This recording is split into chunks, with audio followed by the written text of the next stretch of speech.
Bom dia, alunos e alunas. Bom dia, professores. Que coisa boa que nós estamos aqui reunidos mais uma vez para trabalharmos um tema tão importante que é a ética na comunicação, fake news e direito à verdade. E para isso nós temos já aqui na mesa conosco a nossa professora, a doutora Magali do Nascimento Cunha. Vamos acolher com uma salva de palmas. Magali é doutora em Ciência da Comunicação, com estágio pós-doutoral em Comunicação e Política, pesquisadora em Religião e Política do Instituto de Estudos da Religião, jornalista, editora-geral do Coletivo Bereia, informação e checagem de notícias e articulistas da revista Carta Capital. Ativista ecumênica, colaboradora do Conselho Mundial de Igrejas e membro da Igreja Metodista. Magali, é uma alegria ter você conosco, um tema bastante importante e tenho certeza que todos nós estamos assim com bastante expectativa para ouvir e também para interagir. Aproveito para dizer que após a exposição da doutora Magali, nós teremos a oportunidade de fazer questões e também os alunos devem procurar os seus professores no final para fazer, então, marcar a sua presença, assinar a lista de presença. A palavra é sua, muito obrigada mais uma vez, sinta-se bem-vinda. Muito obrigada. Me sinto em casa aqui todas as vezes que eu venho à PUC, não só pela acolhida tão bacana, como também pelo encontro com amigos, pessoas queridas, isso é sempre muito bom. Olha, o tema que foi dado para a gente agora, nesse horário da manhã, é um tema muito quente, é um tema quente, e um tema profundo e que mexe com a vida da gente, com o nosso cotidiano. Eu coloquei em slides até para me controlar aqui no nosso tempo, porque esse tema vai puxando tantos fios, uma coisa puxa a outra, que a gente acaba esquecendo do tempo em alguns momentos. Eu vou pedir licença para eu ficar em pé, me deslocar, olhar para vocês e chamar vocês para essa reflexão que traz a dimensão das fake news. E eu vou falar que fake news é uma palavra bem banal. Na verdade, a gente está falando de um tema mais complexo, que é o tema da desinformação. E, ao falar disso, e para falar disso, eu preciso dar um passo atrás com vocês, um passo atrás para dizer o seguinte: a gente está na era digital, na era da informação, da comunicação digital, mas muito antes disso, a gente precisa lembrar que, como seres humanos que somos, mulheres, homens, a gente tem a comunicação como base da vida da gente. Sem comunicação, ninguém sobrevive. Basta lembrar de histórias tristes de bebezinhos que são jogados em beira de rio e lixeira, descartados muitas vezes por pessoas que não querem esses bebês, e eles sobrevivem como? Porque choram. E, ao chorar, aquele barulho do choro chama a atenção de alguém e alguém vai lá e resgata aquela criança. Então, a gente poderia dar muitos exemplos, né, de situações assim, em que a comunicação é marca da nossa existência e marca da nossa sobrevivência. E o nosso corpo é a nossa primeira mídia. Mídia não quer dizer equipamento, máquina. Mídia quer dizer meios. Os meios que a gente usa para comunicar.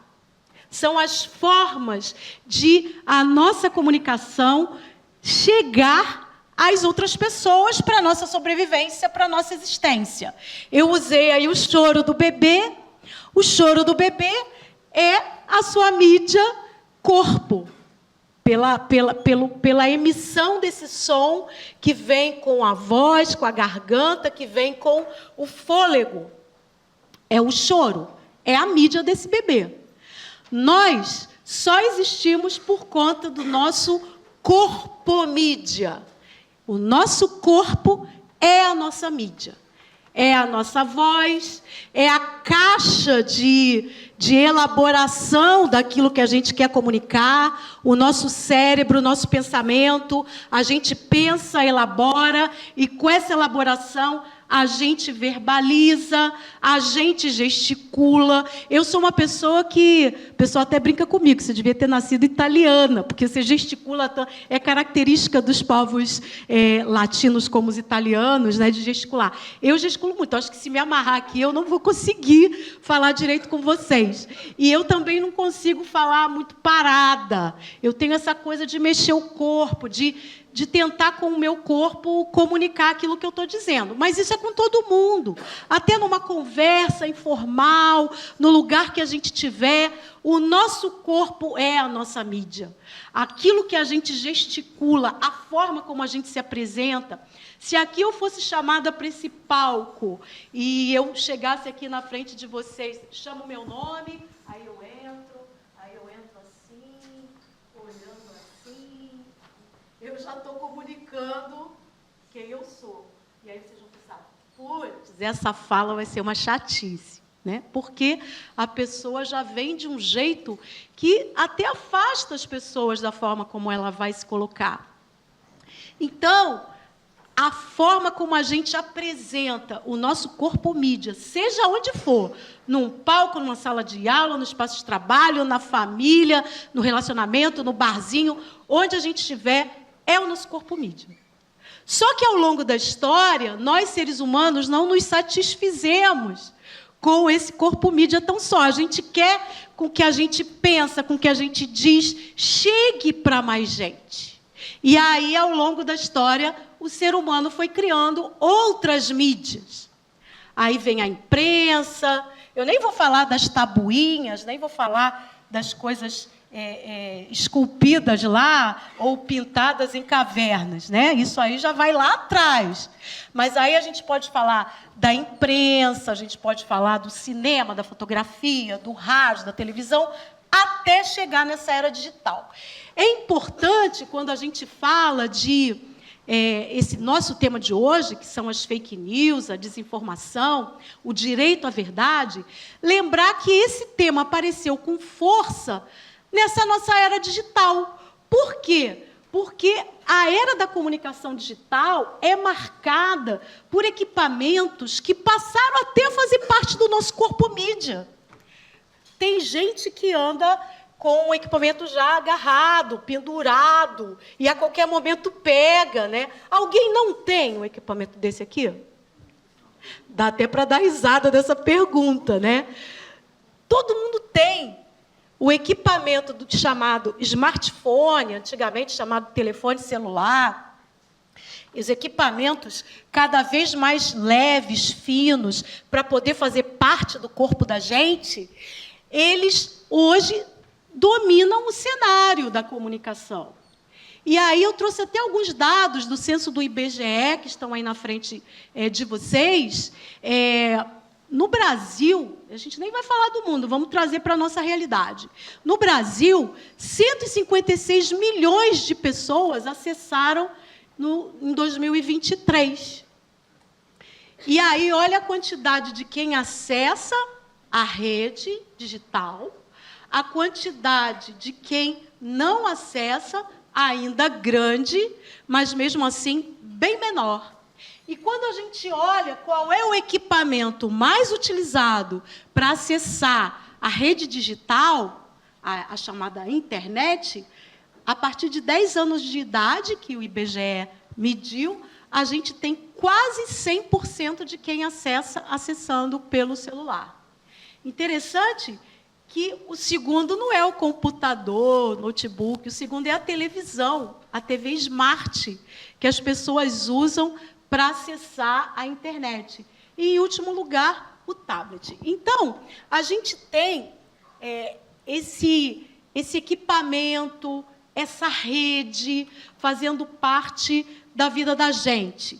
E as redes mais usadas neste ano, de 2025, a gente tem o campeoníssimo WhatsApp. O WhatsApp é uma rede de mensageria criada para a pessoa se comunicar rapidamente, e era uma empresa única, o WhatsApp, que depois foi comprada por uma outra empresa, a Meta, que então é a empresa dona do Facebook, do Instagram e do WhatsApp. E vocês estão vendo aí que a Meta domina o mercado aí das redes, né?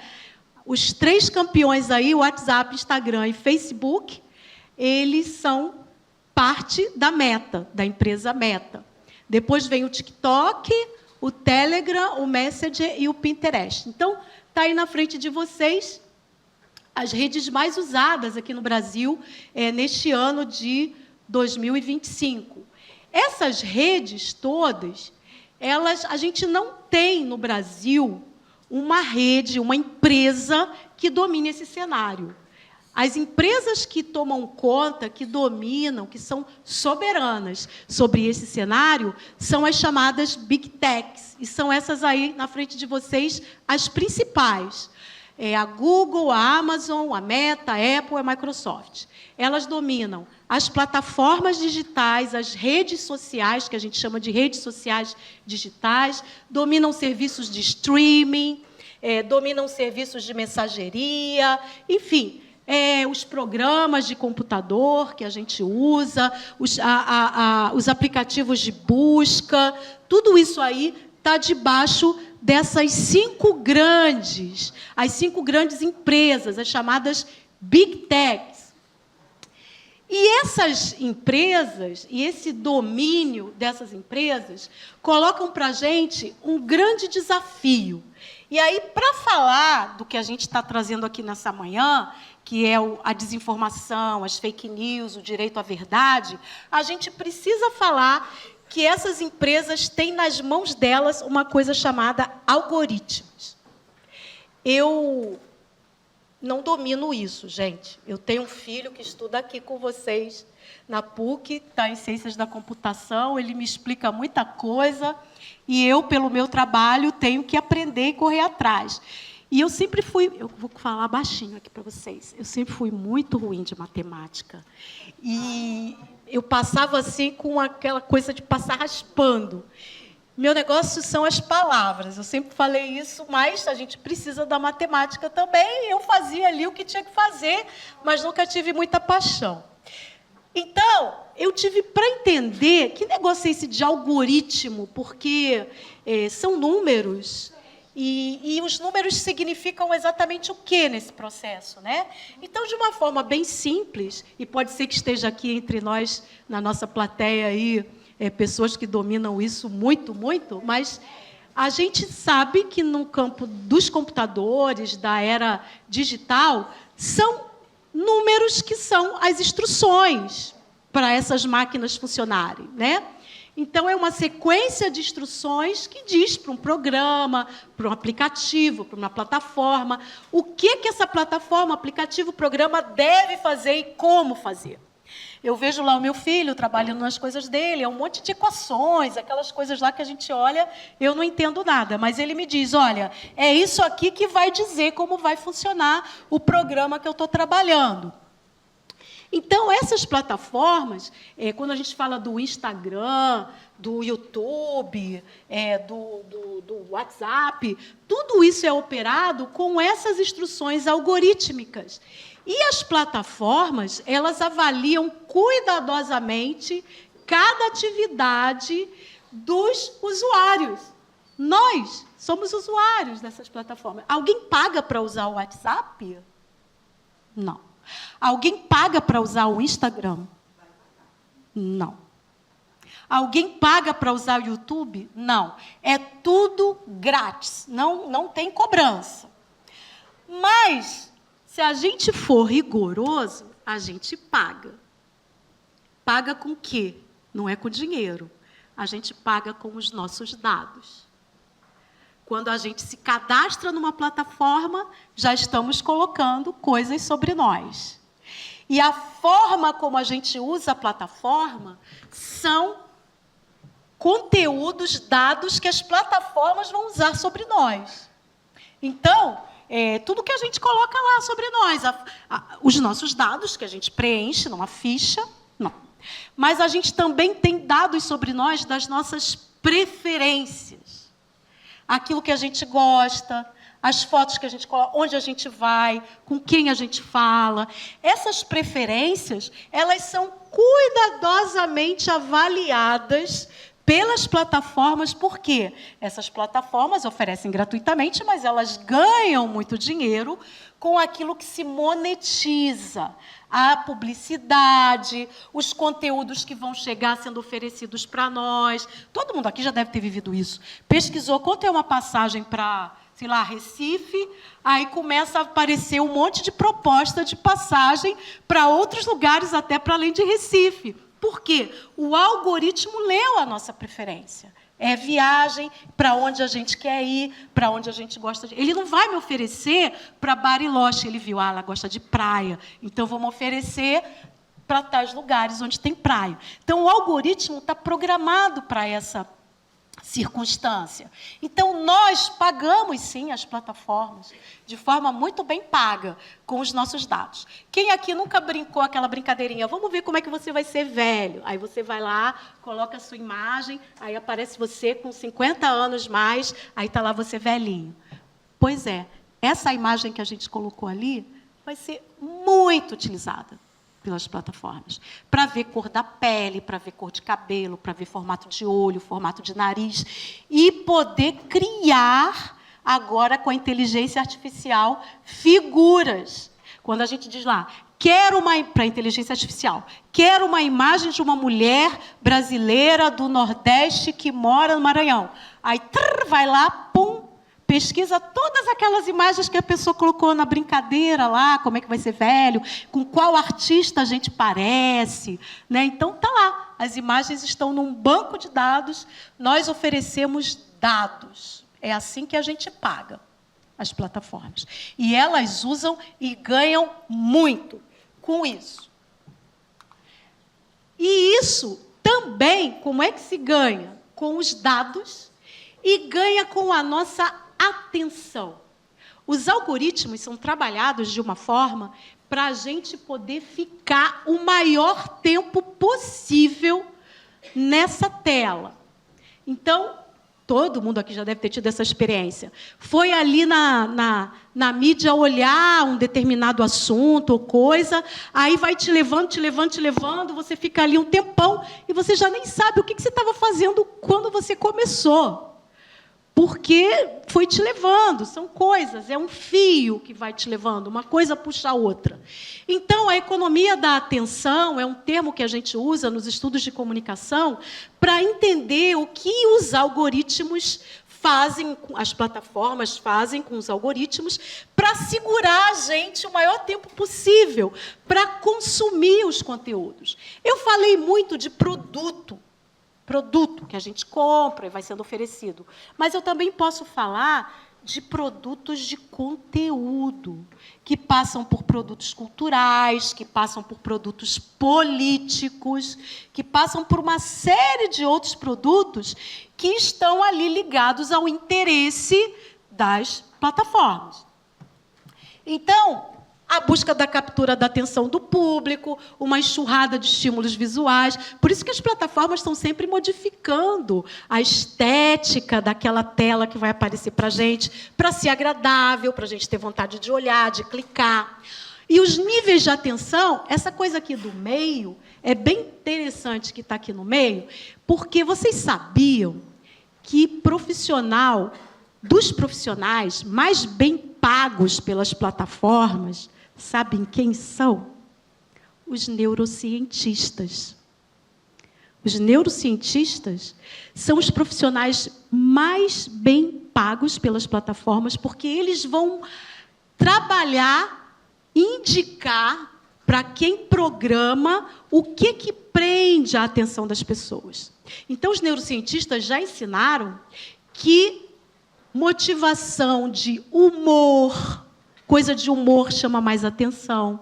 Aquilo que é relevante para aquele momento da vida. Por exemplo, não sei se vocês sabem, que está ventando hoje no Rio 50 km por hora de vento. Vocês viram quando vocês chegaram aqui, como é que está o vento lá?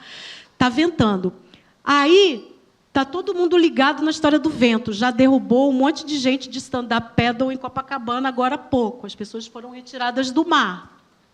Então, isso é a relevância do momento. Então, as plataformas ligadas nisso já vão começar a jogar um monte de coisas para a gente que tem a ver com esse medo do vento, das catástrofes climáticas, a insegurança, como é que faz, como é que protege, o que você faz quando você está no mar. Aí vai começar a aparecer um monte de coisa disso, porque tem a ver com o momento. O sentimento de pertencimento, a clareza de propósito, o envolvimento com a tarefa, o valor percebido no tema, no material. Tudo isso é trabalhado para segurar com dados visuais de comportamento, design, produtos, favorecendo essa experiência de uso. Aquela olhadinha que pode durar horas. São 9 horas e 13 minutos por dia no Brasil, em média, que a gente fica, vamos nos incluir todas, né? E todos, 9 horas e 13 minutos por dia no Brasil, em média, as pessoas ficam numa tela.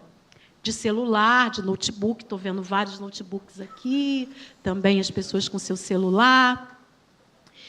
O Brasil fica atrás apenas de um país, da África do Sul, que fica 9 horas e 24 minutos em tela. Isso são dados de 2024, pode ser que eles alterem ainda para mais, né? Então, nessa cultura digital, e eu já vou falar da desinformação, tá, gente? Mas é que é importante a gente ter essa introdução para a gente entender onde é que entra a desinformação nessa história toda, né? A gente tem muita coisa para valorizar, para reafirmar da cultura digital. E eu coloquei aí alguns pontos, vocês podem acrescentar aí do que eu estou levantando de coisas positivas, que a gente tem que... Poxa, isso aqui é muito legal, viva a cultura digital, porque a gente tem acessibilidade a contatos, interação. Bom, vocês estão vendo que eu sou uma coroa, mas eu encontro até hoje minhas colegas que estudaram comigo lá no ensino médio, gente que está morando até fora do Brasil, mas a gente se encontra pelas plataformas. Isso é uma coisa muito legal. A gente ter acesso a contatos, pessoas que estão distantes, com quem a gente pode falar, e falar até ao vivo, num vídeo, falar por vídeo, né? Então, isso é uma coisa muito legal, essa interação. A socialidade que isso provoca, né? A gente pode se encontrar mais, conversar mais, trocar mais. A criatividade, coisa boa dos memes, né? Ontem a Odete Reutemann foi assassinada. E aí, a coisa mais legal que tem... Gente, essa novela é muito mal feita, porque eu assisti a primeira. Assisti a primeira e quis assistir a segunda para ver como é que ia ser. Ela está horrorosa. Depois a gente pode falar, depois, num outro momento. Mas aí, o que eu mais gosto é quando eu estou lá assistindo a novela e, ao mesmo tempo, eu estou na segunda tela, vendo os memes, os comentários, as piadas. Eu me divirto mais com a segunda tela do que com a primeira. Então, essa coisa da criatividade, dos memes, das piadas, as montagens divertidas e a criatividade de apresentar um tema de uma forma tão legal. Vocês acompanharam esses dias, certamente, o que o Felca fez. O Felca usou da criatividade dele como youtuber para trazer um tema tão difícil num vídeo enorme de 50 minutos, mas que prendeu um monte de gente para assistir um tema forte, um tema duro. E ele foi criativo na apresentação daquele tema. Então, criatividade não é só para piada, para coisa leve, mas a criatividade para trazer temas difíceis, né? Relevantes. O entretenimento que a gente consegue lá, a gente está viajando e pode assistir o jogo de futebol do nosso time, né? Do Fluminense, por exemplo. A livre possibilidade de expressão e de partilha de conteúdos. Antigamente, para alguém falar numa mídia, tinha que ser uma pessoa muito importante, uma pessoa especialista em alguma coisa que era convidada, e para dar uma opinião sobre alguma coisa, ou pagar para ir lá. Hoje, qualquer pessoa pode publicar a sua opinião, a sua ideia, o que pensa de alguma coisa, fazer piada com alguma coisa. É uma livre expressão e a pessoa coloca aqui e arruma um jeito de viralizar. Tem os métodos de chamar atenção, a economia da atenção que eu estava falando antes. A produção de conteúdo digital, ela é barata. Antigamente, um estúdio de rádio, TV, uma imprensa, quem que conseguia, né? Quem tinha o equipamento lá, tem que comprar o equipamento. Hoje, com esse equipamento aqui, a gente produz um vídeo, fotos, a gente produz podcast, videocast. Basta ter um equipamento desse. Ah, mas não vai ser muito boa qualidade, tem que ter um estúdio. Claro, uma coisa no estúdio é melhor elaborada, mas não precisa de um estúdio. Dá para fazer de forma caseira, com o equipamento que a gente tem. E aí a defesa das causas, o ativismo digital. O ativismo digital é um fenômeno que a gente tem no nosso tempo. Muita gente ligada com o que está acontecendo. Dei o exemplo do Felca, que se transformou aí nesse ativista contra o abuso infantil nas redes. E a gente tem muitas outras causas que vão em várias frentes, usando as mídias para trazer temas importantes. Agora, a gente também tem coisa para criticar. E aí eu queria chamar a atenção de vocês daquilo que precisa ser superado, criticado. E aí, olha que a lista é maior, gente. Infelizmente, a minha lista de coisas a criticar é maior do que a lista das coisas a exaltar. Primeiro, a falta de limites entre o público e o privado. Outro dia, eu fui abrir, apareceu na minha timeline de cara um moço que foi explodir fogos de artifício numa festa e ele foi todo queimado. E aí era a foto dele queimado, da testa até o pé, deitado numa cama de hospital. Eu fiquei pensando, precisava isso? Se expor? Essa coisa tão frágil da pessoa, não é um momento íntimo da pessoa, né? E por aí vai.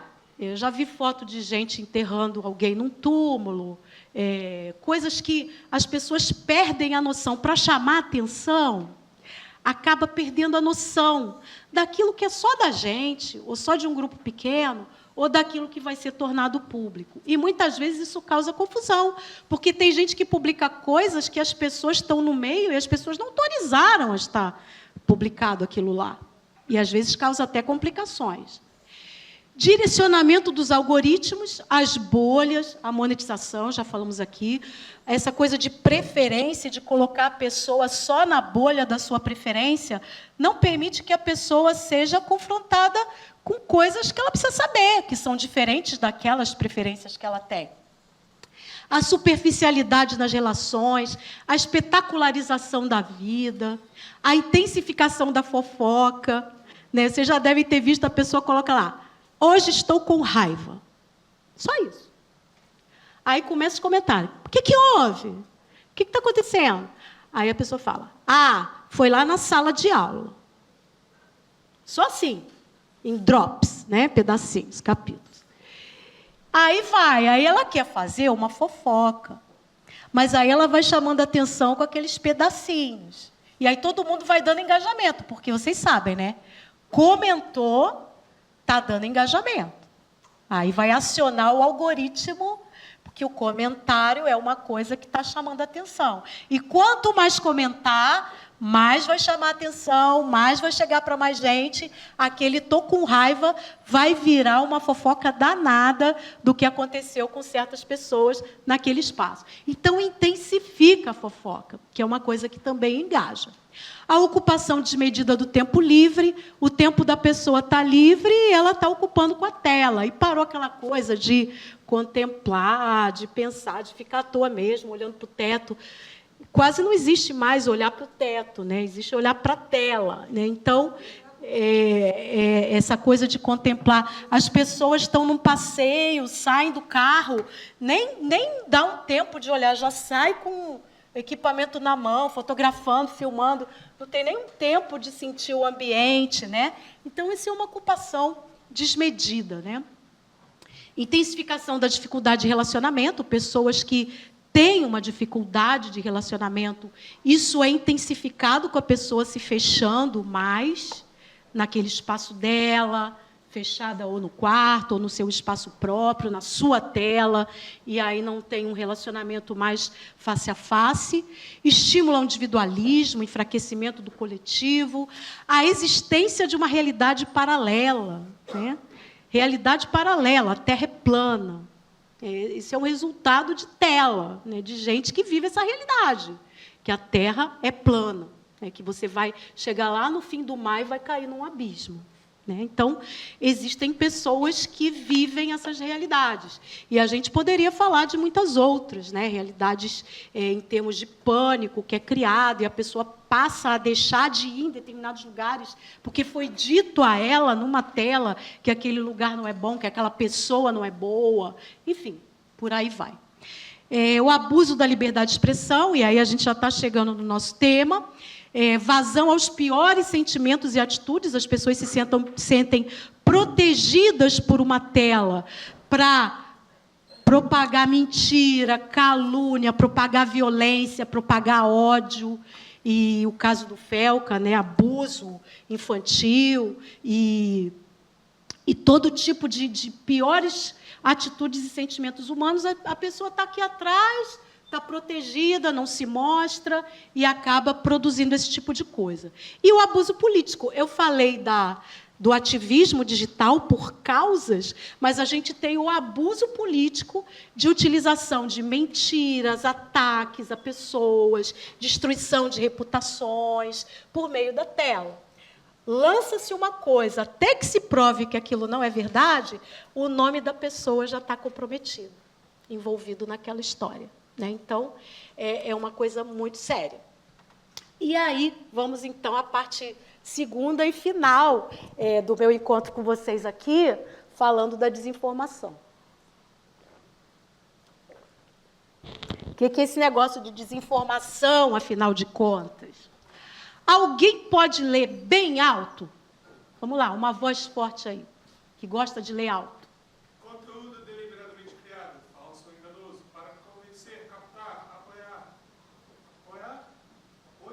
Captar apoios. Captar apoios, confundir, desviar a atenção, dividir, destruir reputações, com a finalidade de se obterem ganhos econômico-financeiros e ou políticos, defesas de pautas e ou campanhas eleitorais, para interferência em temas e situações de interesse público. Super, brigadíssima. Então, essa palavrinha deliberadamente é muito importante para nós. Conteúdo deliberadamente criado. Tem gente que senta para criar esse conteúdo. Tem gente que ganha para criar conteúdo. Tem gente que paga para que esse conteúdo seja criado. Para convencer pessoas de temas, para captar apoio, para confundir, desviar a atenção, dividir. E destruir reputações, eu já falei, com a finalidade de se obterem ganhos econômico-financeiros, ganhar dinheiro com isso, tipo, destruir a reputação de uma empresa concorrente. E aí ninguém vai mais comprar aquele produto, por exemplo. Ou criar uma imagem sobre um remédio, a cura de alguma coisa, as pessoas vão ali comprar. E aquilo não vai curar ninguém nunca, mas aquilo foi criado para enganar. E também interesses, ganhos políticos, pautas, campanhas eleitorais, e para interferir em temas e situações de interesse público. Isto é a desinformação. Mas cadê as fake news? Né? Está aí nessa história toda, mas não só. É sempre bom lembrar que informação é um direito. Quando tem desinformação, o direito está sendo tirado da gente ter o acesso à informação. É um direito humano. Todo ser humano, Declaração dos Direitos Humanos e Constituição Federal, a gente tem direito à informação. E se tem mentira, é a informação que está sendo negada para a gente. A informação digna, correta e justa. Mas a desinformação não é só fake news. Fake, todo mundo sabe o que quer dizer falso. Aquilo que é falso, conteúdo falso, é um capítulo. Mas a gente tem outro tipo de conteúdo desinformativo também. Aqui eu trouxe um exemplo, né? Está aqui na PUC, vamos dar um exemplo do Papa Francisco, que foi campeoníssimo, alvo campeão de fake news, o Papa Francisco. Ele é a figura mundial, um líder mundial, que mais foi usado como figura para propagação de conteúdo falso. A gente tem pesquisa sobre isso. E aí, tem aqui, aí põe aqui, esse senhor, alguém conhece? Não, também não conheço. Ele se apresentou como jornalista, Rogério, aí põe assim, jornalista. Jornalista, aí já a mídia tem credibilidade. Então, a pessoa põe jornalista. Então, é um jornalista que está dizendo. Rogério Souza. Quantos Rogério Souza existem nesse Brasil? Se a gente for dar uma busca, o Papa comunista e a tentativa de reescrever a Bíblia. Ele apresentou um vídeo explicando que o Papa ia escrever a Bíblia do jeito dele. E isso estava sendo trabalhado pelo Papa. Isso não existe, não tem comprovação nenhuma e circula e está até hoje no YouTube, esse material. E o YouTube monetizando com os acessos, porque isso chama atenção, né? Vai reescrever a Bíblia. Aqui, essa aqui é de semana passada. Lucas Pavanato é um vereador de São Paulo. Wagner Moura saindo de uma Mercedes-Benz G-Wagon, acho que é assim que fala, que custa mais de 2 milhões de reais. Wagner Moura, vocês sabem, o ator, né? Aí, entre aspas, socialismo para vocês, capitalismo para mim. Ele faz essa foto que dá a entender que o Wagner Moura é dono dessa Mercedes. Quando a foto ela está extraída de um contexto maior, que é um festival de cinema, que os produtores do festival mandaram buscar o ator no hotel, e o carro que chegou não foi um Chevette. O carro que chegou foi esse, e ele foi. E a pessoa fotografa para criticar, não gosta do ator, não gosta do que ele fala, mas está dizendo que ele é riquíssimo e fica falando em solidariedade a pessoas pobres, etc. E tal. Isso é fake? Não. Não é falso. Aqui tem uma verdade. Qual é a verdade? Wagner Moura andou numa Mercedes. A foto é verdadeira? É. Mas a gente tem um conteúdo enganoso. Porque pega-se uma verdade, distorce-se a verdade para fazer parecer uma outra coisa. Digo a vocês, o enganoso é o que mais a gente recebe. Porque é muito fácil identificar uma coisa falsa, mentirosa. Tipo, o prefeito de uma cidade, a maior cidade do Brasil, distribuiu mamadeiras nas creches, cujo bico da mamadeira era o órgão sexual masculino, e toda criancinha da creche que tomasse leite naquela mamadeira iria virar gay. Alguém já ouviu essa história? 2018, eleições. E muita gente criticou e acreditou, sabe por quê? Quando mexe com a sexualidade, dá um clique, né? Todo mundo fica elétrico. Sexualidade, gay, mamadeira, bico, eu não vou falar o nome, né? Mamadeira de pi. Não vou falar o nome aqui em respeito a esta casa. Mas era assim que circulava, mamadeira de pi. E aí, isso viralizou naquela campanha eleitoral. Isso é tão bizarro que é fácil da gente identificar a mentira, a falsidade, porque é bizarro. Agora aqui não. Tem a foto, ele está saindo aqui. Se bem que hoje a gente tem IA. que pode criar uma foto minha saindo de uma Mercedes. Aí alguém vai lá e fala, olha lá ela, viu? Estava falando lá, olha ela saindo da Mercedes. Sim, pode, né? Mas aqui é fato, é o festival de cinema, ele foi buscado no hotel. Só que o vereador, Lucas Pavanato, ele enganou os seguidores dele com essa mensagem, né? E aqui o conteúdo impreciso, né? A Xuxa, ela é também uma das campeoníssimas no Brasil de conteúdo falso e mentiroso, impreciso, enganoso. Aqui ela saiu num portal religioso. Xuxa é criticada ao anunciar livro LGBT para as crianças. Aí o vereador chamou a atitude da apresentadora de absurda. O livro não é LGBT. Aí a matéria aqui, ela é imprecisa por quê? É fato, mas não se está explicando o conteúdo do livro. O livro é sobre pessoas discriminadas. E há, dentro do livro, o exemplo de pessoas LGBT que são discriminadas. Mas tem também pessoas com deficiência, tem pessoas negras, ela fala do racismo, fala de misoginia, casos com mulheres, pessoas pobres, discriminadas de classe, e por aí vai. Mas aqui se lançou algo impreciso, porque a gente lê a matéria, não se fala qual é o conteúdo do livro, não tem a informação, mas se pega um pedacinho, um aspecto, e, com imprecisão, se vai influenciando as opiniões. Mas a gente também tem desinformação na grande mídia. A grande mídia também produz desinformação. Por exemplo, essa matéria aqui, de agosto.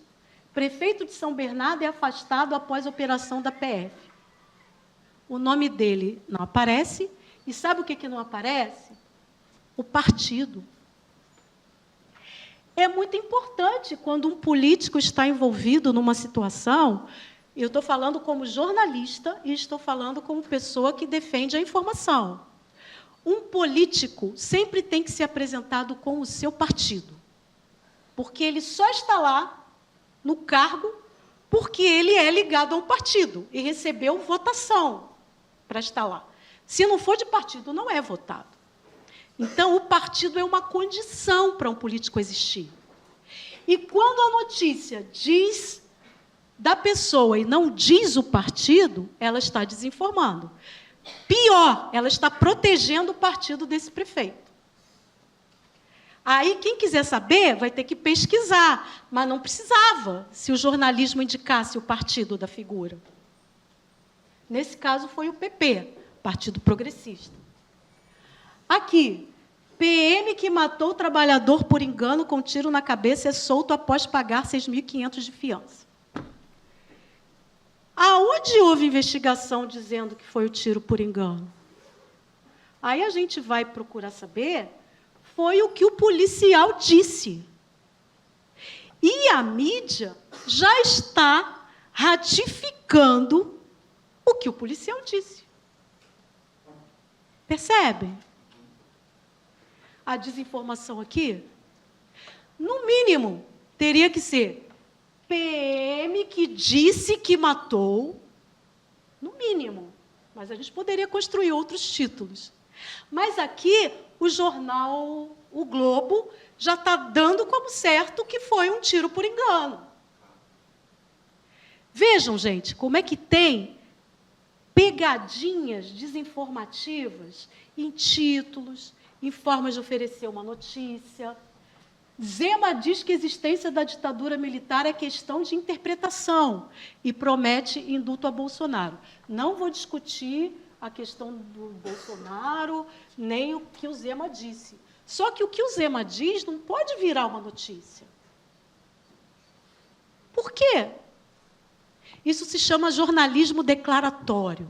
Quando a gente vê um jornalismo declaratório, assim, fulano diz, o que o fulano diz, isso eu aprendi na escola de jornalismo. E qualquer um que faz... Tem alguém de jornalismo aqui? Opa! A gente aprende, colegas, né, na escola de jornalismo, que o que alguém diz para virar notícia tem que ser apurado. Nada é notícia sem apuração. Tudo tem que ser apurado, verificado. Então, Zema é o governador de Minas, né? Zema diz que existência é questão de interpretação. Por que ele dizer isso vira um título de uma notícia? Por quê? Qual a autoridade que ele tem com a história para dizer que a coisa não aconteceu? Porque é isso que ele está dizendo. Então, essas são as pegadinhas que a gente tem na grande mídia. Eu estou de olho no relógio, tá? Já vou parar. Agora, como é que essa coisa propaga? Vocês estão vendo aí na frente de vocês, né? Como você chama? Você que leu? Você que leu o que é desinformação? Como você se chama? Vitor. O Vitor, só para eu ser fiel às minhas fontes, tá? Vitor leu aqui que a desinformação é um conteúdo deliberadamente criado. Então, alguém cria, alguém inventa esse conteúdo.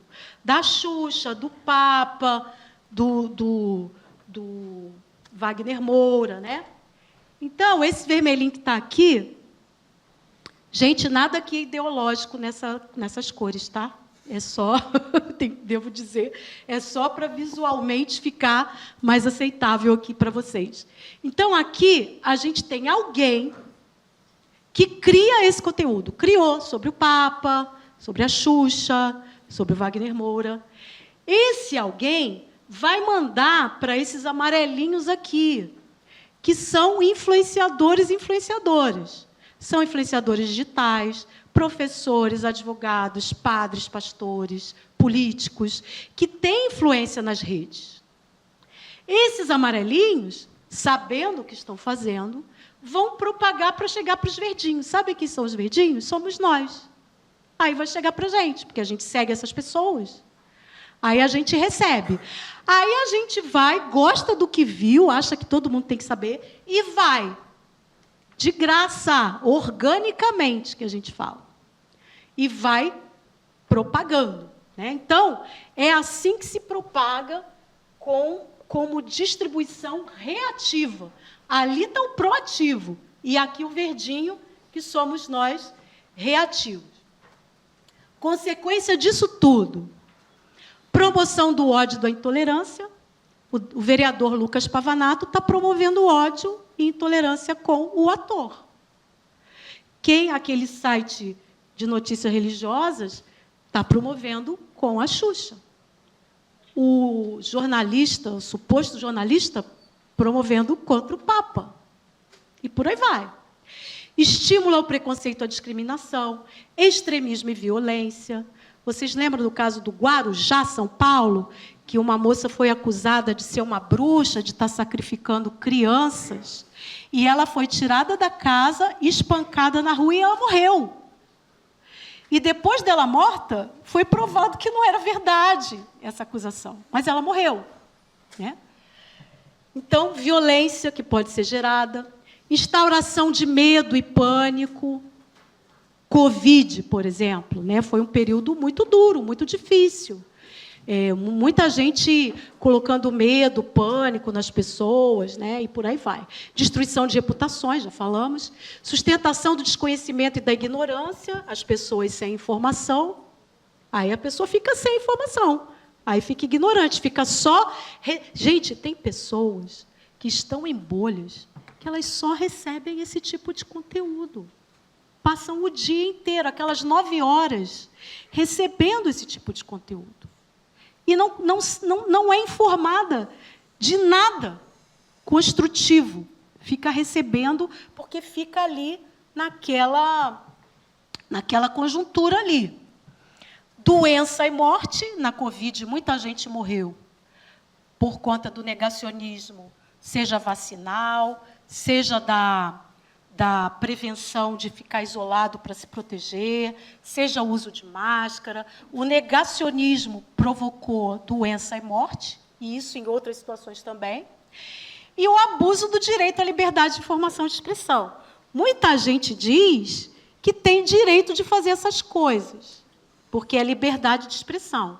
E isso também é fake, porque liberdade de expressão tem limite. Não existe liberdade de ofender, não existe liberdade de odiar. Eu não posso pegar um instrumento aqui e agredir a pessoa que está perto de mim, porque eu vou ser presa. Por que eu posso fazer isso com palavras? Palavras também agridem. Então, a liberdade de expressão tem o limite da liberdade do outro, da outra pessoa. Quando o outro e a outra é atacado na sua integridade, aí a liberdade de expressão não existe, porque é um abuso dela. Aí eu vou terminar dizendo do porquê que, então, a desinformação é tão atraente. Existe vou usar a palavra mito da forma mais banal que existe, tá? Mas existe um mito de que é velhinho, tio do Zap, tia do Zap. Já ouviram isso, né? Ah, aqueles velhinhos lá que fica recebendo isso. Pois é, gente. Pesquisa, tá? Eu tenho dados. Não tem idade, não tem gênero, não tem classe social ou escolaridade mais vulnerável. Coisa de gente. Todo mundo está sujeito a receber, acolher, acreditar e repassar.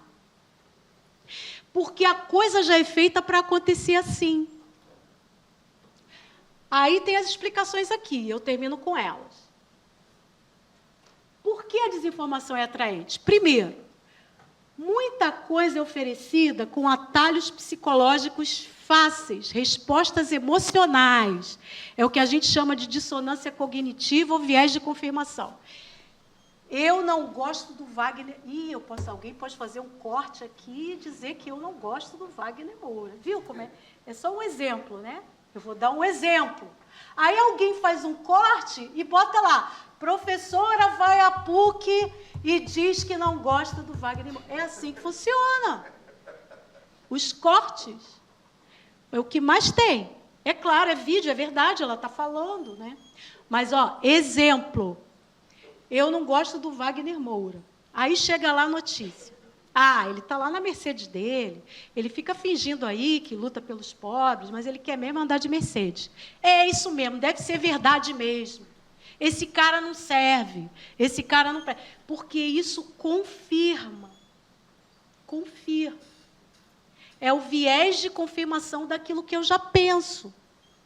Então, quando se constrói esse conteúdo, aquelas pessoas que criam esse conteúdo, já criam para afetar as pessoas e ser uma confirmação para aquilo que elas pensam. Ou a mamadeira que foi distribuída na creche lá de São Paulo, com o bico do órgão sexual masculino, todas as criancinhas vão virar gayzinhas. Aí eu li aquilo, aí eu, Magali, vou falar, gente, isso é bizarro, o prefeito não vai fazer um negócio desse, vou dar risada e tal. Mas tem gente que vai lá, viu só o que estão fazendo com as criancinhas? Lá no fundo, ela acha bizarro, mas lá na frente, aqui, na superfície, ela diz, deve ser assim. Porque esse pessoal faz isso mesmo. Então, isso é dissonância cognitiva. É aquilo que é dissonante daquilo que a gente tem de conhecimento. Não está batendo, mas a gente aceita porque acha que deve ser assim. O meu marido é professor e ele viu uma aluna colocando uma dessas coisas bizarras num tempo desse aí. E aí ele escreveu lá na timeline dela, fulana... Não, nem foi na timeline, ele chamou a parte e falou, fulana, tira isso aí, isso não é verdade, olha aqui, a verdade é isso aqui, assim, não é isso. Aí ela respondeu assim, professor, eu sei que não é verdade, mas as pessoas precisam saber disso. Foi a resposta que ela deu. Eu sei que não é verdade, mas as pessoas precisam saber. Porque isso afeta, ela quer que seja verdade. A pessoa quer que exista uma mamadeira com as criancinhas tomando leitinho no órgão sexual masculino. As pessoas querem que o cara que fala de defender os pobres ande de Mercedes dele. As pessoas querem, porque elas querem reagir, atingir. Então, tem um sentido menos crítico a conteúdos que se aliam a crenças. Reproduziu aquilo que se acredita, está valendo. E tem uma coisa também... O relógio está andando mais do que eu, né? Mas eu vou terminar. E tem uma coisa também que é moralidade ressentida. Ou o ressentimento social. Ressentimento é um sentimento que a gente carrega com a gente. Quando alguém faz uma coisa ruim, a gente fica guardando aquilo, né? Que a gente fica guardando aquilo vai movendo a gente, fazendo a gente reagir. Mas tem o ressentimento social. O que é isso? Gente que acha que certas pautas não deveriam existir, que certos direitos não deveriam existir para pessoas. Então, não deveria haver tantos direitos assim para pessoas com deficiência, que tem que ficar em casa lá, não presta para nada. Olha o corte, hein? Não sou eu falando isso, não, estou dando um exemplo. Estou brincando com vocês. Mas tem gente que pensa assim, pessoa com deficiência não presta para nada, não tem que fica atrapalhando a fila do elevador na universidade, todo mundo querendo entrar na fila, aquela cadeira de rodas atrapalhando. É o ônibus, vai entrar no ônibus para quê? Fica em casa. Então, direitos que as pessoas acham que não tem que existir. Pessoa negra tem que limpar banheiro. Tem gente que pensa assim, gente. Não tem que dar direito, não tem que estar na universidade, não. É duro eu falar essas coisas, é difícil até sair da minha boca. Mas tem pessoas ressentidas com direitos. E aí, quando vem grupos, pessoas defendendo direitos, elas estão tão ressentidas com quem defende esse direito, que quando chega alguma mentira sobre aqueles defensores de direitos, eles vão acreditar e passar para diante e por aí vai. Isso é o ressentimento social. Mulher, tem que ficar tudo em casa. As famílias estão sendo destruídas porque a mulher está trabalhando. Essa é uma ideia que se propaga. E aí pessoas que defendem direitos das mulheres vão ser massacradas com a destruição de reputações nas redes. Esse é um tema difícil, muito difícil, mas a gente precisa enfrentar. A ênfase e a repetição tendem a dar credibilidade. Uma coisa chega pelo WhatsApp, chega pelo grupo 2, pelo grupo 3 do WhatsApp, uma coisa chega no Facebook, uma coisa chega no Instagram e aparece no YouTube. Tem que ser verdade. Só que quem pensa assim não está pensando que tem gente pagando para essas coisas serem intensificadas nas redes, porque tem uma indústria da desinformação. As imagens são muito utilizadas, e aí são menos sujeitas a crítica e suspeita. Tem a imagem está mostrando, né? Então, gente, eu vou parar por aqui. Essa minha apresentação, que eu vou deixar com as professoras, com os professores, tem no final dela dicas de como ligar o alarme e como ligar o radar para quando receber um negócio, não ter um dedinho nervoso assim para compartilhar, né, o dedinho nervoso que vai, todo mundo tem que saber disso. Não, antes, vamos checar, vamos verificar se é isso mesmo, vamos ver se a gente não está sendo usado para propagar esse conteúdo. Então, tem várias dicas que continuam aí nessa apresentação, então eu vou deixar para ser compartilhado com vocês. Agradeço, acho que ninguém dormiu, eu acho. Né? Agradeço, muito obrigada. Muito obrigada, professora. Nós vamos agora motivar as perguntas, né? Temos um tempinho ainda. Quem desejar pode estar fazendo a sua pergunta e, assim, nós teremos mais informações ainda, né? Já tivemos um momento muito profundo, já temos aí a alegria de saber que temos um material que poderá ser compartilhado, mas agora é o momento oportuno também de vocês, né, sanarem algumas dúvidas, fazerem algumas interpelações também que vocês gostariam de estar colocando para nós. Aí basta levantar a mão que o Diego vai levar para vocês o microfone.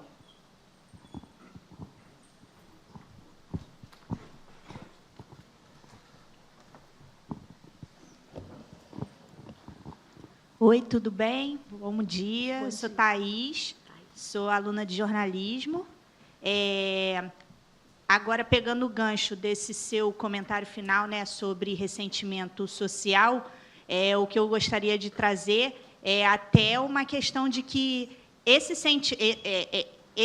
posicionamento de certas pessoas, né, ele até não se sustenta com base nos dados que a gente tem oficiais. Por exemplo, o exemplo que a senhora trouxe para a gente, de que as famílias estão sendo desmembradas porque as mulheres estão trabalhando fora. Sendo que, se você vê dados do IBGE recente, né, do último censo, as mulheres é que estão chefiando a maioria das famílias brasileiras, né? E aí, como é que você sustenta esse tipo de argumento em 2025, quando os dados revelam outras coisas, sabe? Então, a desinformação, por mais que ela seja tão atraente, ela mesma ela se desfaz, né? E aí, o que... É esse o meu comentário. Obrigada, Thaís. Você quer fazer bloco ou eu já... Pode ser um bloco. Quem mais? Eu queria dizer uma coisa também. Magali, que bom ouvir você. Sabe que a gente vai ficando com as ideias mais claras. Mas eu pergunto, quando você diz assim, a desinformação é tão atraente, não será porque essas informações levam a pessoas a confirmarem a sua ideologia, a sua mentalidade ideológica? Outra coisa também, essas desinformações, elas também não têm um cunho político de manter a ordem constituída, não é? E outra coisa também que eu acho que me faz refletir, não é? Há uma ética do jornalismo, né? Mas a gente percebe que os grandes blocos jornalistas, não vou dizer os nomes, eu penso que os jornalistas, para estarem a serviço daquela empresa A, B, C, muitas vezes elas têm que abrir mão dessa ética que deve, justamente, você falava de um jornalismo investigativo, né? Nenhuma informação deve ser passada sem primeiro se averiguar se é verdadeiro ou não. Por que acontece isso, né? Eu fico perguntando-me, será que as pessoas, para poderem sobreviver, terem um trabalho ou manter um certo status jornalístico, elas têm que vender a própria consciência? Ou se elas, de fato, acreditam naquilo que está sendo ditas, ou elas também estão sendo enganadas? Vamos mais uma, se tiver. Mais uma, então. Se Tem tiver. mais alguma pergunta? Pode ser uma observação também. Tá, então vamos aqui. Thaís, você deu o gancho para eu falar uma coisa que eu poderia ter falado, mas pelo tempo eu encerrei, que é justamente a necessidade da desinformação ser confrontada.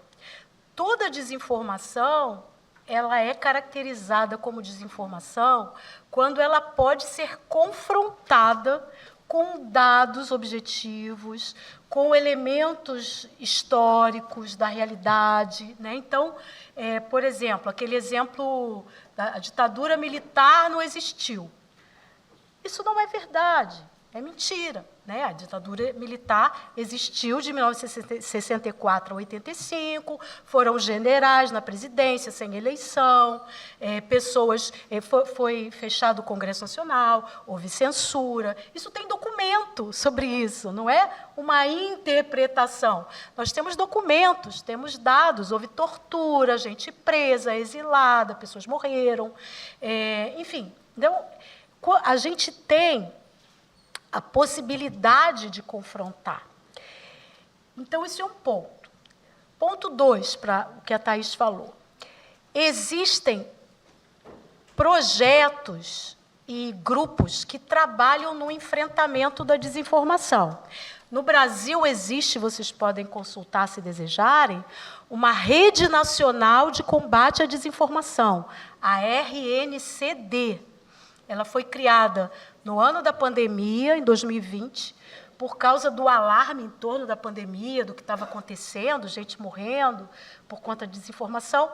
E a RNCD é uma rede de grupos de universidades, pesquisadores, projetos, os mais diversos, entre eles o que eu sou fundadora, o Coletivo Bereia, que faz checagem de conteúdo sobre religião, é o único projeto que faz checagem de conteúdo de religião que circula. Então, são cerca de 300 projetos, universidades, grupos que pertencem a essa rede. Então, essa rede oferece não só o conteúdo de confrontação, mas cursos de educação midiática que as pessoas podem fazer, vai nas escolas, nas comunidades e lugares, associações, lugares em geral. Essa semana, esse fim de semana mesmo, eu estava em Sete Lagoas, Minas Gerais, dando um curso de 2 aulas sobre isso, para comunidades eclesiais de base da Igreja Católica. Eu estava lá. As comunidades reunidas de Minas Gerais, lá em Sete Lagoas. Eu estava dando um curso sobre isso. É claro que, ao falar, dependendo do grupo, a gente vai traduzindo a linguagem, os exemplos são diferentes. Então, essa também é uma forma de confrontar. Agora, tem um problema, sabe, Thaís, que a gente aprende, que confrontar com dados, às vezes, não é suficiente. Porque, aí já entrando na pergunta do Marcos, muitas vezes a pessoa ela está tão orientada por sua ideologia, pelo aspecto emocional, pela raiva, pelo ressentimento, pelo viés de confirmação. A pessoa está tão orientada que não adianta você apresentar dados, que a pessoa vai falar, isso é mentira. E muita gente desacredita, a própria imprensa.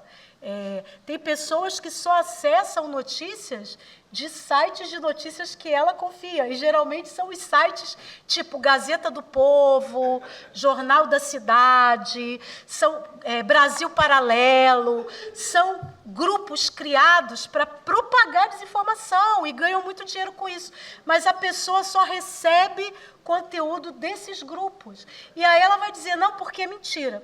Então, nós estamos aprendendo, nós que trabalhamos com isso, que a gente também tem que trabalhar com a emoção.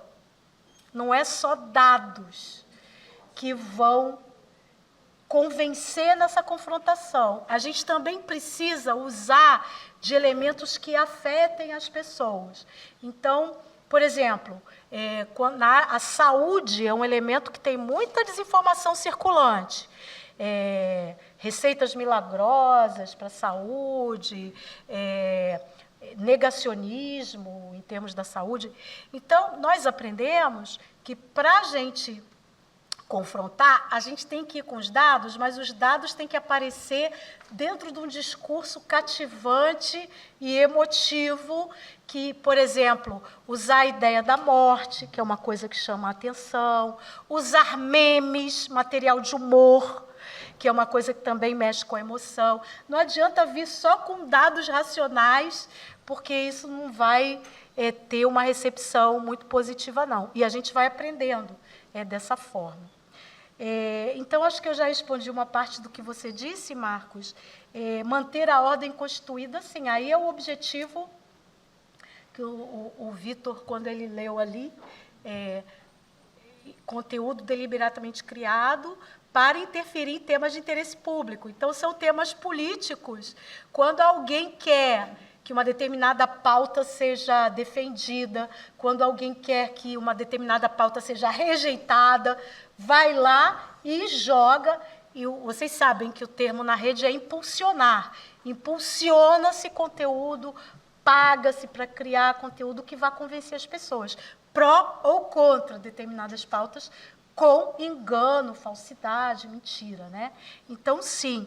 E aí, essa questão da ética jornalística é uma coisa muito séria, porque muita gente, por sobrevivência, porque precisa do emprego, precisa estar lá, acaba tendo que submeter a um jogo empresarial. E a gente sabe, gente, que as mídias jornalísticas, as grandes mídias jornalísticas no Brasil, elas são detidas por 12 famílias no nosso país, né? É um pouquinho mais que um time de futebol. São 12 grupos no Brasil que dominam o conteúdo jornalístico que a gente recebe. E são grupos privados, que têm interesses também. Então, tudo que é selecionado para ser publicado como notícia está debaixo dos interesses desses grupos. Eu não falei também que as big techs, elas não têm nenhum interesse que haja controle social do que circula. Eles querem ter, a gente fala de soberania nacional, mas a gente tem aqui uma soberania empresarial das big techs. Elas são soberanas, elas não querem filtragem, não querem controle social, não querem legislação. Então, toda vez que aparece uma proposta de lei para ter algum controle, para evitar o ódio, para evitar a violência, para evitar a mentira, há um lobby enorme para se bloquear, e vocês que acompanham essa história sabem que a gente tem um projeto de lei arquivado, que não era nem de controle. O projeto de lei PL 2630 era para... Porque vocês sabem que a gente tem lei no Brasil que a gente pode enquadrar uma pessoa. Se uma pessoa me calunia, eu posso processar essa pessoa. E o conteúdo dela vai ser retirado, eu vou ser indenizada. Mas e a plataforma que ganhou dinheiro com esse conteúdo? Não acontece nada com ela? Só vai acontecer com a pessoa que colocou? E a Meta? E o Google? E todas essas plataformas? Não vão ganhar, não vão acontecer nada? Então, o projeto de lei era para responsabilizar as plataformas que lucram com a violência, com a mentira. Mas o lobby foi tão intenso que o projeto foi arquivado. Então, a gente não conseguiu ir adiante. Mas tem outros projetos. Sim, Thaís. Um exemplo disso foi que há um tempo atrás, né, a Telegram e Google divulgaram, propagaram para as pessoas aquelas mensagens: esse projeto de lei vai delimitar seus direitos. Né? Exatamente. Exatamente. Esses grupos falam de censura. Não é censura. O controle social, ele deve existir para que esse espaço não vire uma terra sem lei. Mundo de Marlboro, né, que eles falavam lá do Velho Oeste, que qualquer um faz o que quer e agride-se pessoas e ganha-se muito dinheiro.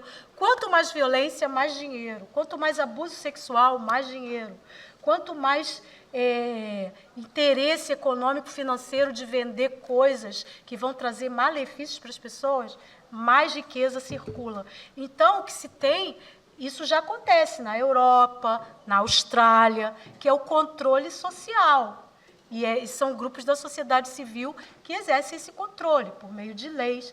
A gente tem para viver no mundo offline, por que a gente não vai ter para viver no mundo online? Se eu der um soco, agredir uma pessoa ali fora, tem lei para isso. Se eu fizer alguma coisa contra alguém, uma mentira, uma calúnia, tem lei para isso. Então, por que não vamos legislar para esse espaço aqui e que tanta gente vive aqui dentro 9 horas por dia? Né? Então, é um desafio enorme. Eu penso que tem outras questões, né, que nós gostaríamos de fazer, mas compreendemos que o nosso tempo já está limitado, né? Os alunos precisam se alimentar para a próxima aula. Então, Magali, nós queremos agradecer muito você, foi uma colocação muito interessante, com certeza nos fez pensar e nós vamos continuar trabalhando essas reflexões dentro de nós. Queremos dizer para os alunos que durante a semana toda, né, nós estamos aí com a nossa 15ª Semana da Cultura Religiosa. Vocês já sabem o tema, mas é bom lembrar, né, ajudar a memorizar, que é esperançar o mundo, inovação espiritualidade e ética. E vai até sexta-feira. Então, os alunos desse horário, na quinta-feira, né, retornem. E se tiverem alguma aula vaga e quiserem horário de extensão, também vocês podem vir e façam, escaneiem o QR Code, que vocês poderão, então, ter aí 1 hora a mais, né, para vocês de extensão. Mais uma vez, nós agradecemos e queremos... Eu só quero colocar à disposição o meu espaço nas redes, se alguém quiser. A gente tem, no meu projeto, a gente tem um número de WhatsApp que as pessoas mandam coisas para checar, a gente checa. Então, meu contato é Magali N. Cunha, nas redes. N de nascimento, Magali N. Cunha. Aí eu estou à disposição para contatos, materiais e para colocar o nosso número de WhatsApp à disposição para checagem. N de nascimento, é Magali do Nascimento Cunha, Magali N. Cunha. Mais uma vez, muito obrigada, uma salva de palmas e uma lembrancinha da nossa PUC. Obrigada.